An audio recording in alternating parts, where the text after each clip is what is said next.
iRacing have been caught with their pants down, and in this video I'm going to give you 5 reasons why I think Le Mans Ultimate in the coming year or years is going to be the top competitive sim racing platform. I'm also going to explain what Le Mans Ultimate does and currently has that I think makes it appeal to a much wider audience than what you typically get with most sim racing titles. As always, if you disagree with what we say and what we say upsets you, you will have to be a subscriber to have the power to then unsubscribe. So subscribe to unsubscribe, click the like button if you enjoy this sort of thing, and a 1 litre teacup thank you to all our channel members, supporters, donors and people that make this channel possible. Without you guys, I'd probably have to do something useful with my life. Thank you very much. So I have 5 main reasons here as to why I think this simulator is going to explode. And to be honest, it already has kind of exploded a little bit if you just look at the participation in the online lobbies all through the day. But we've got 5 main reasons why I think this is potentially going to be the sim that takes over online sim racing. Before we go into that though, first things first, don't worry iRacers, iRace is not going anywhere. Not because iRace is particularly good, but because sim racers are so incredibly dull that they don't tend to like trying new things or playing different simulators.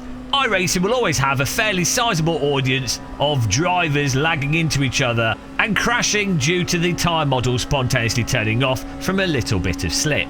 That said though, I do think LMU is going to be putting a lot of pressure on iRacing in terms of growth and where future sim racers will be doing their online competitive racing.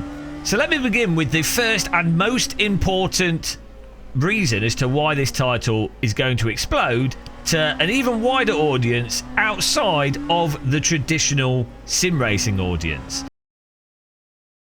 The basic structure and game format. And what I mean by that is the actual video game aspect and video game appeal of this title. Put aside physics, car brands, all that sim racing rubbish, focusing just on the pure gameplay. And this is something that simulators typically get terribly wrong. There's no real reason to play a lot of simulators outside of the supposed this is a realistic car, you get to drive something you've seen on telly that you'll never be able to afford to drive in real life because you're a peasant. Oh wow, great value for money, I can drive something I can't afford. Outside of that, a lot of sims don't really offer gameplay.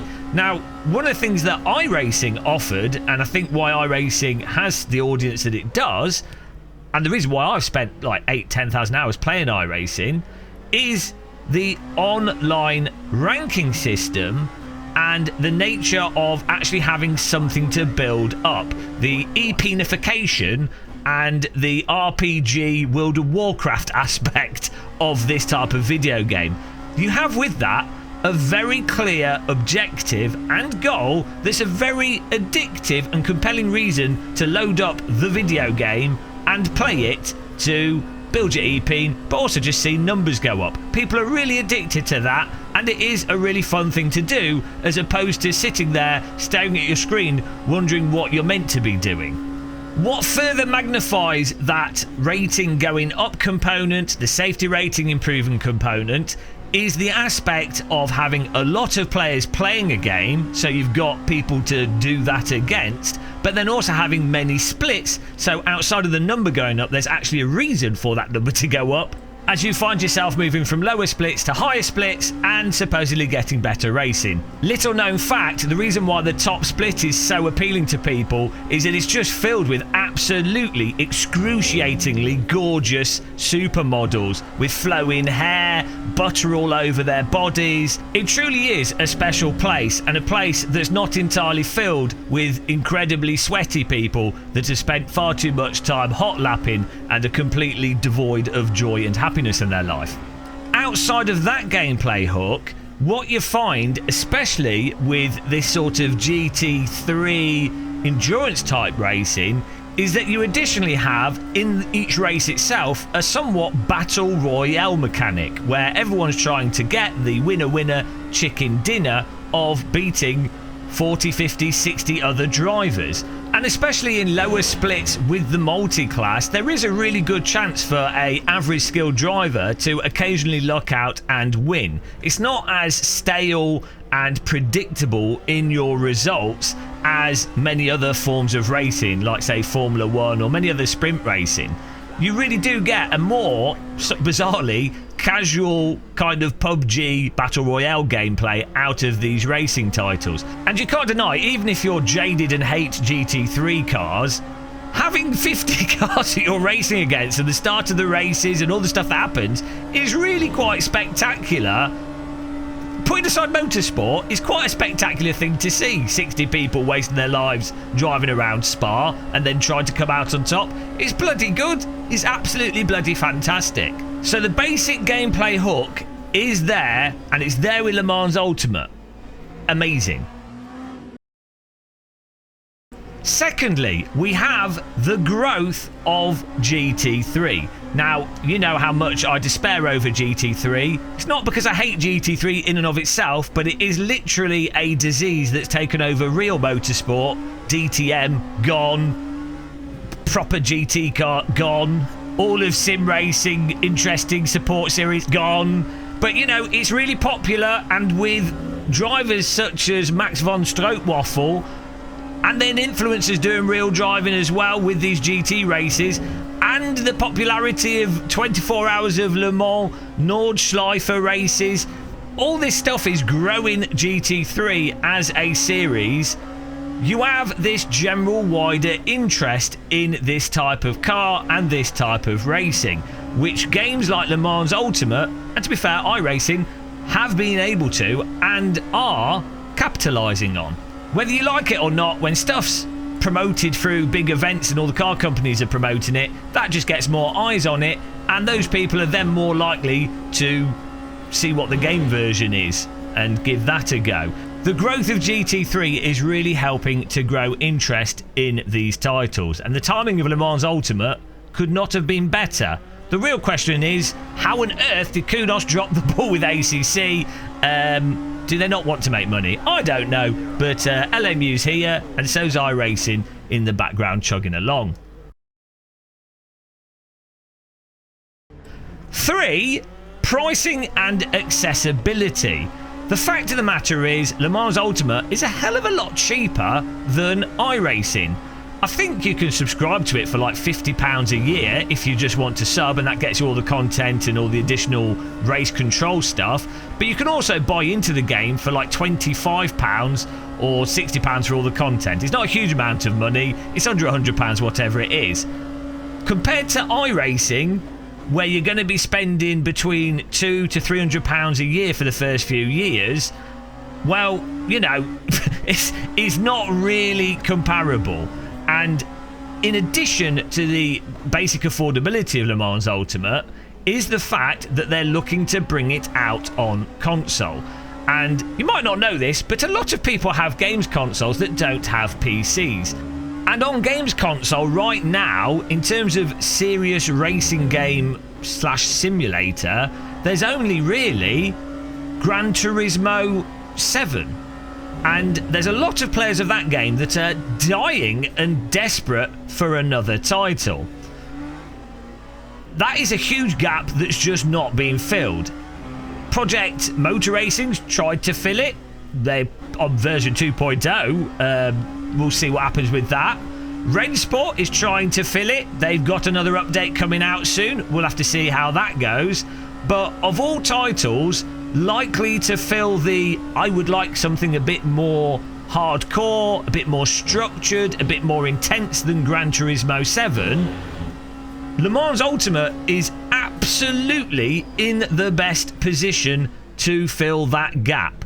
If they got the PC version of Le Mans Ultimate on console, or something very similar to it, and ideally if they get crossplay, this will be absolutely huge for SimRacing as well as Le Mans Ultimate, and that can potentially be a huge, absolutely huge number of players drawn into SimRacing and this game. The last real big sort of console PC crossover video game that really got a lot of console players into sim racing was Project Cars 2. And, well, that was a long time ago. And again, SMS Codemasters really dropped the ball on that. I don't know why they didn't continue Project Cars. Who knows what goes on in the background.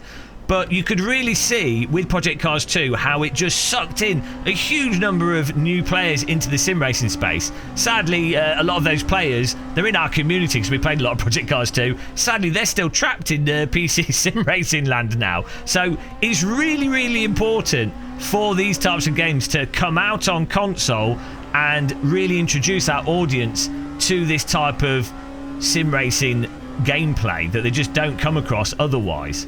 And I think in the coming years, LMU is the most likely to achieve that. 4, endurance racing and team race appeal. Now, this is something that's lacking from many other simulators. I love AC, I love sprint racing, I love Wreckfest, I love casual racing.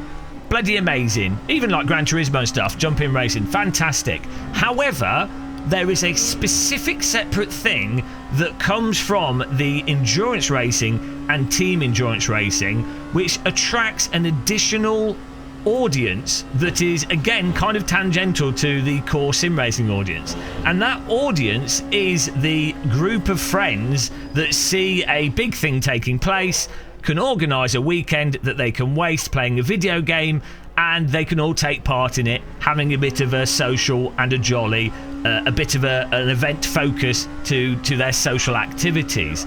So far, we've only really had iRacing offering this with their really good, I know I'm harsh on iRacing, mostly it's technical issues and game design, but their big events are really, really good. The 24 hours of Le Mans stuff they do, the Nordschleife things, the 6-hour races, iRacing took them a lot of time to get the service to work properly, but they absolutely cranked it with their whole being able to create a team, join the race with your team, do the strategy, swap over the drivers.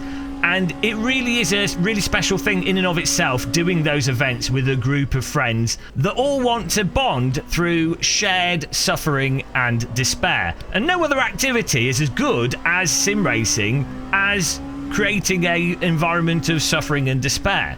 The downside, with iRacing, you need to have your iRacing. You need to have that account. You need to have spent a few billion pounds. I mean, that is a realistic simulation of motorsport, wasting money to get nothing out of it. But you have to have built up your account, as I say. It's only on PC.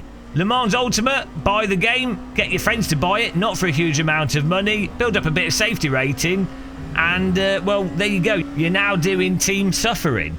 A big advantage as well of these sort of large events is the marketing that goes behind them, but also the fact that a lot of people then want to practice for those events.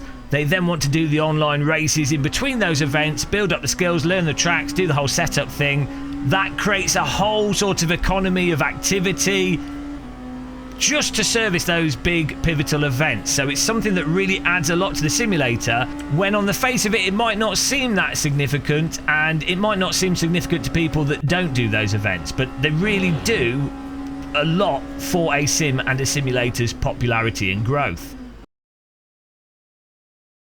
Finally, point 5, the GT3 3+ hour race, or 6-hour race, or even 1-hour race is so much better for live streamers than doing what I would argue are much better and more fun sprint races on unique content in AC. But from a live streaming perspective, if your goal is to grow an audience as a live streamer, doing a ideally 3-hour race, and ideally a team race, you get a bigger audience, you get more viewers, you get people invested in the live stream, hanging around, watching to see how badly you're doing in the race, and that allows viewers to accumulate over time, bigger audience, and that makes it more appealing for more live streamers to then play the game, because they're going to get more audience, which then makes the game be advertised more and makes more live streamers see the game, potentially get raided by the bigger streamers, which gets them more viewers, which makes more people see the game, and then makes more people play the game, and makes more people live stream. You see where we're going here?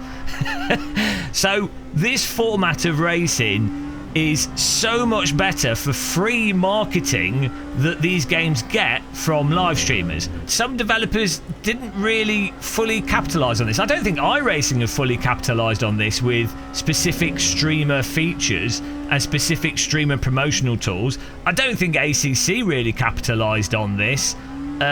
LMU started to a little bit. Race Room did a little bit of stuff, you know, with icons and things. But I do feel like this is a massive, huge promotional tool and an integral part of making these sort of online sports games get to a wider audience. And I think you're already seeing it because of the structures and the other things that we've mentioned in this video. You're already seeing this sort of snowballing effect with Le Mans Ultimate, and that just advertising more makes more people see it, makes it more appealing. And what you saw with ACC, for example, is you had many streamers that had played other titles, and they're very talented streamers, but they just weren't getting particularly good audience because they were playing PC-only games. When ACC launched on console, even though it wasn't the best conversion, and even though it was essentially a somewhat separate game, view numbers for streamers and content creators absolutely exploded. And I've experienced this myself with, as I say, with Project Cars 2, that being a console game, you get 2, 3, 4 times the content numbers. Even games that aren't yet on console, like Wreckfest 2, we get way more views purely because of the console player base asking, oh, is it coming out on console? And then if you look at the largest streamers and content creators, they pretty much all have grown their user base from big titles on console like Gran Turismo, the Formula 1 games, and then outside of sim racing and realistic racing games, it's things like Grand Theft Auto. I'm not saying it's easy for content creators to grow and just play a popular game as a solution. It really isn't. It's not that simple.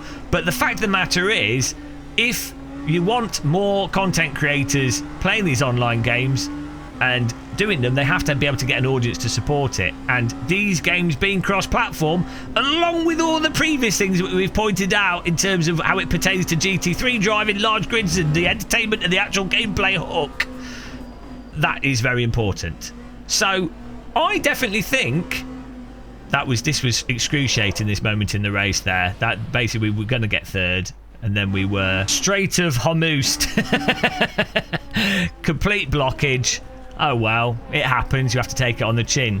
But yeah, I definitely think Le Mans Ultimate has all the ingredients. It's a nice hearty cheesecake and really has massive potential that I don't think we've seen with any other simulator in recent days. So be interested to know what you guys think in the comments section. I'm prepared for iRacers to scream at me and to say, well, you know, it doesn't have the same number of cars and tracks and all this other stuff. It's like, well, mate, look, most people drive GT3 cars at Spa. GT3 drivers just want to drive Spa non-stop and Monza. Come on, that's all they want. So content doesn't really matter, I don't think, for the success of a game. But anyway, I'll be interested to see what you guys think. If there's anything you can point out that you think will make it not successful, or other things we haven't mentioned. But there you go. Thanks for watching this video. I obviously won this race. We totally did not finish in 7th. Thanks for watching. Till the next one. See you in the next live stream. Happy tea drinking. Take care. And goodbye.